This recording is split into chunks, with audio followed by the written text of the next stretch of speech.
ఇప్పుడిప్పుడే బుడిబుడి అడుగులు వేస్తున్న Indian clean energy and EV ఇండస్ట్రీకి ఒక గట్టి దెబ్బే తగిలిందని మనం చెప్పుకోవాలి. ఎందుకంటే రీసెంట్ గా ఈ స్టార్టప్ ఈకో సిస్టమ్ లో దాదాపుగా 1,000 కోట్ల రూపాయల ఫ్రాడ్ అంటూ బయటపడింది. అక్షరాల 978 కోట్ల రూపాయల ఫ్రాడ్ అంటూ జరిగింది. ఇవి కూడా ఏవో ఆషామాషి కంపెనీలు అయితే కాదు, 2 well known companies, Gensol engineering and blue smart mobility అనే 2 కంపెనీలు. దీని ప్రభావం ఎలా ఉంది అంటే నెంబర్ ఆఫ్ స్టార్టప్స్ యొక్క ఫండింగ్ అప్లికేషన్స్ అన్ని కూడా రిజెక్ట్ అవుతూ ఉన్నాయి. అంటే ఈ స్టార్టప్ ఈకో సిస్టమ్ మీద ఇన్వెస్టర్స్ కొద్దిపాటి నమ్మకాన్ని అయితే కోల్పోతున్నారని మనం చెప్పుకోవాలి. అయితే అసలు ఈ ఫ్రాడ్ అంటూ ఏంటి, అసలు ఈ ఫ్రాడ్ కి రీజన్ ఏంటి, ఎవరు ఈ ఫ్రాడ్ కి బాధ్యులు, అసలు ఈ ఫ్రాడ్ అంటూ ఎలా జరిగింది, అండ్ ఈ ఫ్రాడ్ యొక్క ఇంపాక్ట్ ఎలా ఉంటుంది, ఇవన్నీ కూడా మనం ఈ వీడియోలో అంటూ తెలుసుకుందాం. అండ్ బై ద వే, నా పేరు శంకర్ గడ్డం and welcome to startup COE. ఇది కంప్లీట్ స్టార్టప్ నాలెడ్జ్ ఛానల్ తెలుగులో. And friends, we need your support and please do subscribe, like, share and comment. And if you have any questions about the startup and please do ask me. ఇప్పుడు మనం basics లో కంటూ వెళ్దాం. అసలు ఈ Gensol engineering అనేది ఎప్పుడు స్టార్ట్ అయింది, వాళ్ళు ఏం చేస్తారు, అండ్ ఈ బ్లూ స్మార్ట్ మొబిలిటీ అనేది ఎప్పుడు స్టార్ట్ అయింది, అండ్ ఈ బ్లూ స్మార్ట్ మొబిలిటీ అంటే ఏంటి అనేది చూద్దాం. 2012లో ఈ జెన్సోల్ ఇంజనీరింగ్ అనేది స్టార్ట్ అయింది. వీళ్ళు సోలార్ ఎనర్జీకి సంబంధించి ఈవీ వెహికల్ ప్రొక్యూర్మెంట్ కి సంబంధించిన కంపెనీ ఇది. వీళ్ళు నెంబర్ ఆఫ్ ఫండ్స్ రైజ్ చేసినప్పటికీ 2019లో వీళ్ళు ఈ స్టాక్ ఎక్స్చేంజ్ లో అంటూ వీళ్ళు లిస్ట్ అయ్యారు, ఇండియన్ స్టాక్ ఎక్స్చేంజ్ లో. అండ్ 2019లోనే ఈ బ్లూ స్మార్ట్ మొబిలిటీ అనేది స్టార్ట్ అయ్యారు. ఓలా, ఊబర్ లాగా అన్ని టైప్ ఆఫ్, అంటే పెట్రోల్, డీజిల్, ఎలక్ట్రిక్ వెహికల్స్ ఎలా ఉంటాయో ఈ బ్లూ స్మార్ట్ మొబిలిటీ అనేవాళ్ళు వీళ్ళ అన్ని వెహికల్స్ ను కూడా వీళ్ళే ప్రొక్యూర్ చేసుకొని ఇది రన్ చేస్తున్న ఒక అగ్రిగేటర్ గా మనం చెప్పుకోవచ్చు. అయితే ఈ వెహికల్స్ అన్ని కూడా, అంటే 8,000 ఈవీ వెహికల్స్ అన్ని కూడా జెన్సోల్ ఇంజనీరింగ్ నుంచే కాదు, ఇంకా రిమైనింగ్ అవుట్ సైడ్ వెండర్స్ నుంచి కూడా వీళ్ళు ప్రొక్యూర్ అంటూ చేసుకున్నారు. అంటే వీళ్ళ ఈవీ వెహికల్స్ అన్ని కూడా వీళ్ళు దాదాపుగా వీళ్ళ ఓన్ డ్రైవర్స్ తోటి వీళ్ళు డ్రైవ్ చేస్తున్న ఒక కంపెనీ, ఒక ఓన్ ప్లాట్ఫామ్ తోటి రన్ చేస్తున్న ఒక కంపెనీగా మనం చెప్పుకోవచ్చు. అయితే ఇక్కడ జెన్సోల్ 2019లో స్టాక్ ఎక్స్చేంజ్ లో లిస్ట్ అయిన తర్వాత కూడా దాదాపుగా $108 మిలియన్ పోస్ట్ ఐపీఓ ఫండ్ కూడా వీళ్ళు రైజ్ చేశారు. ఈ బ్లూ స్మార్ట్ మొబిలిటీ కిందకు వచ్చేసరికి $168 మిలియన్ అవుట్ సైడ్ ఫండ్స్ దాదాపుగా ఒక 14 రౌండ్స్ లో అంటూ వీళ్ళు రైజ్ చేశారు. సో ఇదంతా బాగానే ఉంది, ఇదంతా రన్ చేస్తున్నారు. అసలు ఇష్యూ అనేది ఎక్కడ స్టార్ట్ అయింది, 2025 ఏప్రిల్ నెలలో, అంటే ఈ మంత్ లోనే SEBI, securities exchange board of India వాళ్ళు ఈ జగ్గీ బ్రదర్స్ మీద బ్యాన్ అంటూ ఇచ్చేశారు. అంతేకాకుండా ఈ జెన్సోల్ ఇంజనీరింగ్ మీద, ఈ బ్లూ స్మార్ట్ మొబిలిటీ మీద ఈ ఆపరేషన్స్ అన్ని కూడా స్టాప్ చేయాలని కోరారు. ఈ 2 కంపెనీలు కూడా జగ్గీ బ్రదర్స్, అంటే అన్మోల్ సింగ్ జగ్గీ అండ్ పునీత్ సింగ్ జగ్గీ అనే ఇద్దరు బ్రదర్సే వీళ్ళు కోఫౌండర్ గా వ్యవహరిస్తున్న కంపెనీలు 2 కూడా.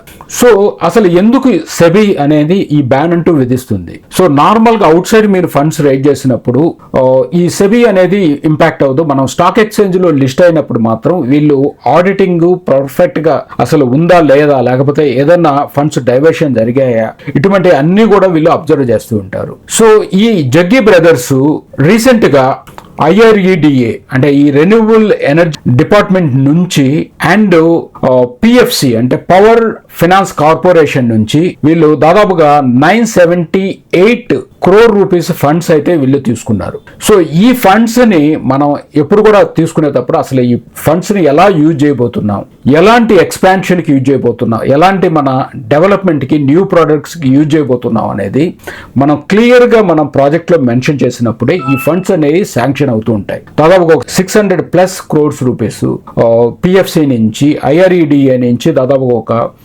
300 crores రూపీస్ అనేది వీళ్ళు తీసుకొని ఉన్నారు. సో వీళ్ళు ఈ ఈవీ ప్రొక్యూర్మెంట్ కంటూ ఈ మనీని యూజ్ చేస్తామని చెప్పిన ఈ ఫండ్స్ ని వీళ్ళు పర్సనల్ ఫైనాన్స్ కంటూ, పర్సనల్ యూజెస్ కంటూ యూజ్ చేయడం అనేది జరిగిందనమాట. అంటే ఒక 42 crore రూపీస్ లగ్జరీ అపార్ట్మెంట్ కి వీళ్ళు స్పెండ్ చేశారు, అండ్ ఒక గోల్ఫ్ సెట్ కంటూ వీళ్ళు స్పెండ్ చేశారు, అండ్ వీళ్ళ పర్సనల్ క్రెడిట్ కార్డ్ బిల్స్ కూడా ఈ అమౌంట్ నుంచే వీళ్ళు పే చేసినట్టు సెబీ ఫైండ్ అవుట్ చేసింది. కాబట్టి ఇమీడియట్ గా ఇప్పుడు మనం గొప్పగా సెబీని అప్రిషియేట్ చేయొచ్చు. అంటే వితౌట్ డిలే వీళ్ళిద్దరి మీద కూడా బ్యాన్ అంటూ, అంటే వీళ్ళు ఎలాంటి మేజర్ రోల్స్లోనూ వీళ్ళు ఉండటానికి లేదనే ఒక బ్యాన్ అంటూ తీసుకొచ్చింది. అంతేకాకుండా ఇమీడియట్ గా ఒక ఫోరెన్సిక్ ఆడిట్ అంటూ ఈ జెన్సోల్ ఇంజనీరింగ్ లో జరపాలని ఆదేశించింది. సో వీళ్ళు చేసింది ఈ పర్సనల్ డైవర్షనే కాదు, ఈ ఫేక్ నో అబ్జెక్షన్ సర్టిఫికేట్ అంటూ క్రియేట్ చేశారు. అంటే ఈ డిఫాల్ట్ నుంచి స్టాక్ ఎక్స్చేంజ్ ని మిస్లీడ్ చేస్తూ వీళ్ళు ఫేక్ ఎన్ఓసి అంటూ సబ్మిట్ చేశారు. వీటిలన్నింటినీ కూడా కన్సిడర్ చేసి సెబీ ఇమ్మీడియట్ బ్యాన్ అంటూ వీళ్ళ మీద అమలు చేసింది. సో మీకు ఆబ్వియస్ గా ఇలాంటి న్యూస్ వచ్చినప్పుడు ఇంపాక్ట్ అనేది ఇమ్మీడియట్ గా ఉంటుంది. ఎందుకంటే ఈ కంపెనీ అనేది స్టాక్ ఎక్స్చేంజ్ లో లిస్ట్ అయింది కాబట్టి ఇమ్మీడియట్ విత్డ్రావల్ అంటూ సామాన్య ప్రజలు కానీ బిగ్ ఇన్వెస్టర్స్ కానీ చేసుకుంటారు. కాబట్టి దాదాపుగా 90% పైనే ఈ జెన్సోల్ స్టాక్ అనేది పడిపోయింది. సో వీళ్ళలో పెద్ద ఇన్వెస్టర్స్ ఉండొచ్చు, చిన్న చిన్న ఇన్వెస్టర్స్ కూడా ఉండొచ్చు. దాదాపుగా 90 లక్షల మంది ఇన్వెస్టర్స్ నష్టపోయారు. సరే, ఇది ఇలా ఉంది. బ్లూ స్మార్ట్ మొబిలిటీ కూడా ఆల్మోస్ట్ షట్ డౌన్ చేసే పరిస్థితికి వచ్చేసింది. అంటే ఇవి రెండు కూడా ఒక పేరెంట్ కంపెనీ, బ్లూ స్మార్ట్ మొబిలిటీకి పేరెంట్ కంపెనీ జెన్సోల్ ఇంజనీరింగ్ కాబట్టి ఈ కంపెనీ మీద కూడా ఆటోమేటిక్ గా ఈ ఆంక్షలు అంటూ వర్తిస్తాయి. అండ్ వీళ్ళ డ్రైవర్స్ అందరికి కూడా అమౌంట్ అంటూ పే చేయలేదు, వాళ్ళని లే ఆఫ్ చేసేసారు. అండ్ కస్టమర్స్ అమౌంట్, వాళ్ళ వాలెట్లో ఉన్న అమౌంట్ ఏదైతే ఉంటుందో వాళ్ళకు కూడా ఇమీడియట్ గా పే చేయట్లేదు. 90 days టైంలో మీకు రిఫండ్ వస్తాయి అని చెప్పి చెప్తున్నారు. అండ్ ఉన్న వెహికల్స్ ఆల్రెడీ ఒక 8,000 ఈవీ వెహికల్స్ ని వీళ్ళు ఒక ఎక్స్పెరిమెంట్ లాగా ఈ ఓలాలోను అండ్ ఊబర్లోకి మెర్జ్ చేయడానికి అంటూ చూస్తున్నారు. ఇది ప్రాపర్ మెర్జింగ్ అంటూ కాదు, జస్ట్ వీళ్ళు ఒక ఎక్స్పెరిమెంట్ లాగా వీళ్ళకి అటాచ్ చేయడానికి చూస్తున్నారు. సో దానివల్ల వచ్చే ప్రాఫిట్స్ అంటూ ఏమీ ఉండదు, ఇన్వెస్టర్కి వచ్చే మనీ కూడా ఏమీ ఉండదు.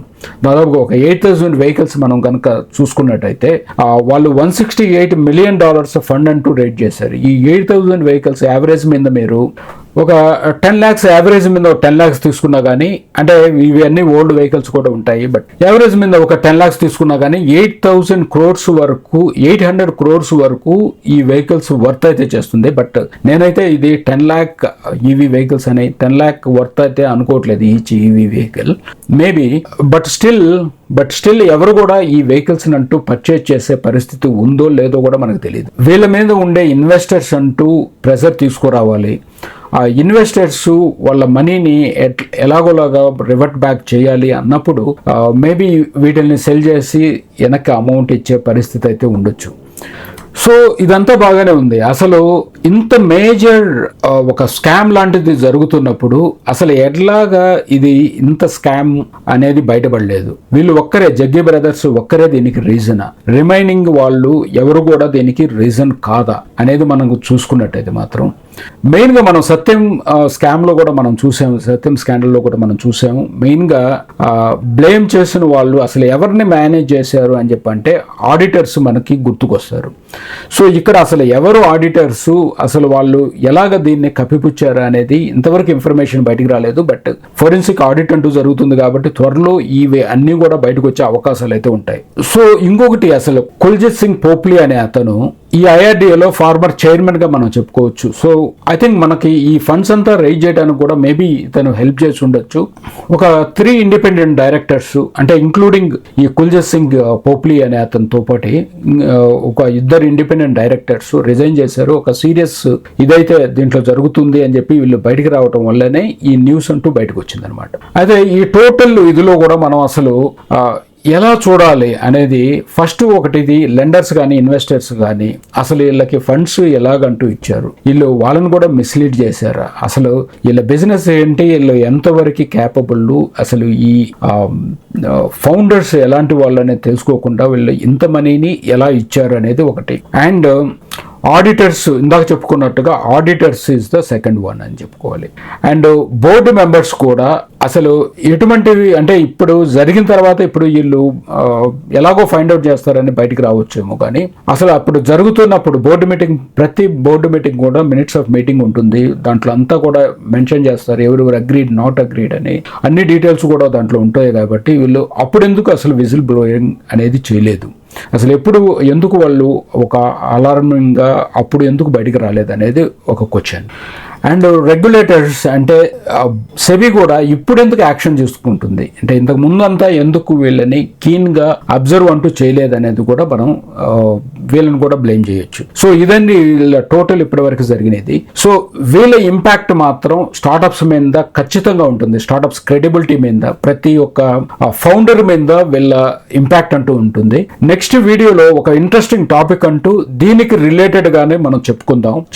ఇలాంటి న్యూస్ మీకు కావాలంటే, ఇలాంటి అప్డేట్స్ మీకు కావాలి అంటే, and please do subscribe. Next వీడియోలో మాత్రం ఖచ్చితంగా మీకు ఒక మంచి ఇన్ఫర్మేషన్ అంటూ ఉంటుంది.